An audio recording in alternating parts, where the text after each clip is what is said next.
Today we're announcing the next stage of our plans to transform childcare across the country.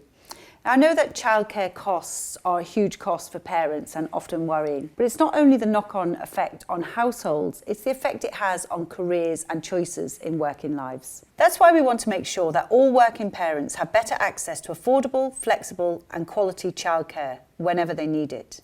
I'm proud that this government is making the largest ever investment in childcare, and I wanted to talk you through how the latest updates are set to benefit you.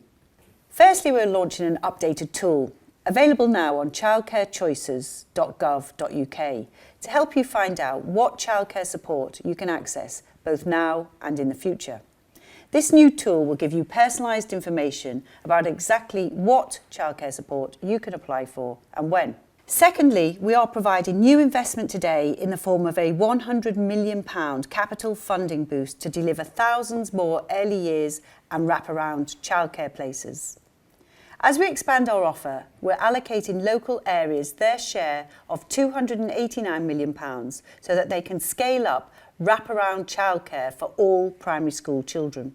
Already more than a quarter of parents of primary school children are using wraparound care to help them work, and we want to make sure this is available to every parent who needs it by 2026 at the latest.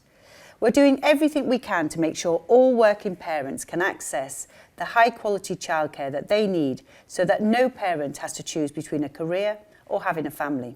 Education Secretary, can we just start talking about the capacity? Because when this was announced, this big childcare rollout, the spring budget, as readers will remember, there was some talk about, are you going to be able to have the childminding capacity to reach the ambition of this policy? How's it been going? Well, that's one of the big things that we have to deliver.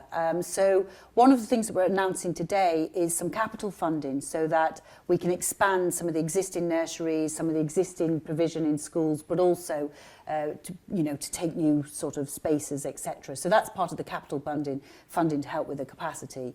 But we're also announcing, we also obviously have to work on workforce as well. That's a huge part of the capacity, and we're also looking at wraparound. So one of the key commitments is that every child would be able to get, or every parent would be able to get access to wraparound care from 8 a.m. to 6 p.m. So we're also announcing that is also part of the expansion.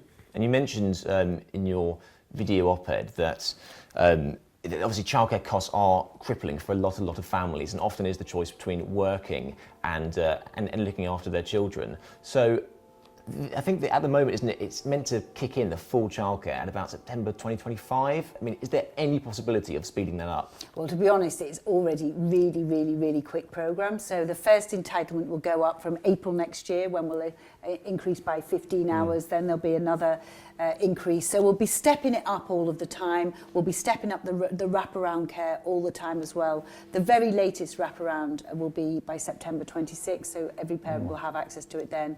But we'll be taking steps along the way, which is why we're trying to encourage people to go on to childcarechoices.gov.uk to see what they're eligible for at each time. But it is really quite an ambitious programme. But I've seen so many people have to make that choice, between having a career and having a family.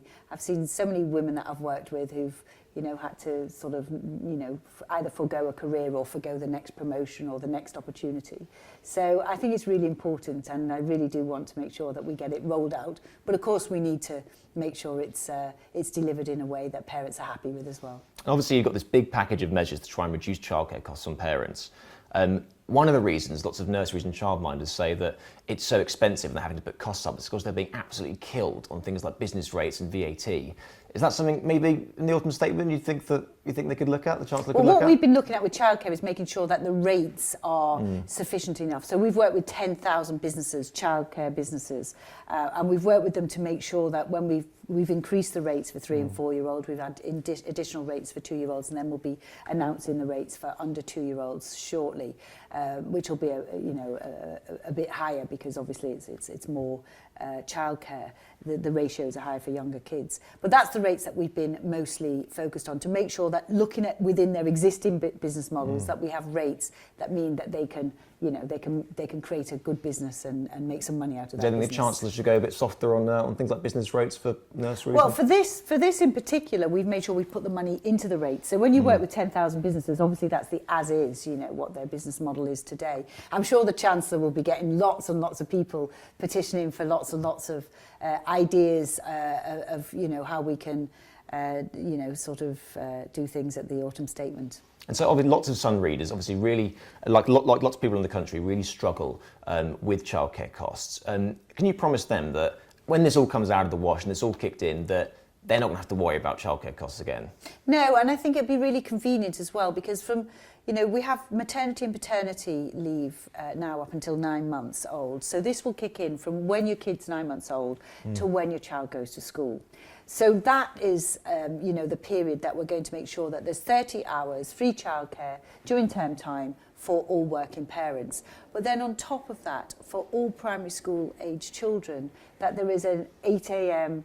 to 6 p.m. offer that is available, a wraparound care, so that if you need that flexibility to fit in with your working hours, you've got that as well. Now that's a lot different from what we've got today. It's the biggest expansion of childcare in our history. It's going to cost about £8 billion a year when it's fully rolled out. It's a huge investment by the government, but this government really backs working families, and we want to make sure that we help them both manage the cost, but also to get on and have those great careers that we know that people want to have. Yeah. If I could just really quickly touch on some other topics. So you obviously wrote to the unions last week about minimum service levels. They don't seem to have taken that too kindly. Is this now dead in the water? No, we're still hoping to have a meeting, but I think what we both have to remember is we're both trying to do the same thing, which is really the child is the most important thing. We've seen the impact of lost time and lost education on children. It's been quite devastating in some cases, particularly more disadvantaged children, particularly children with special educational needs.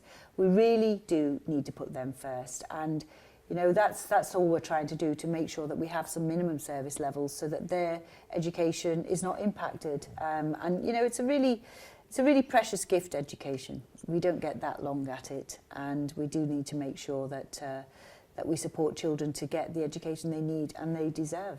And you have legislation you could use to force them to do this, and that's something you're Well, the legislation's there, so what I've said is I would like to reach a voluntary agreement, so we'll give ourselves that option to do that. We did work well, to try and do other things as well. We do try to work together, but if we can't, then of course we'll have to introduce it via the legislation. And just finally, many mums and dads are crying out for this long-awaited trans guidance. They're thinking, when's it going to come?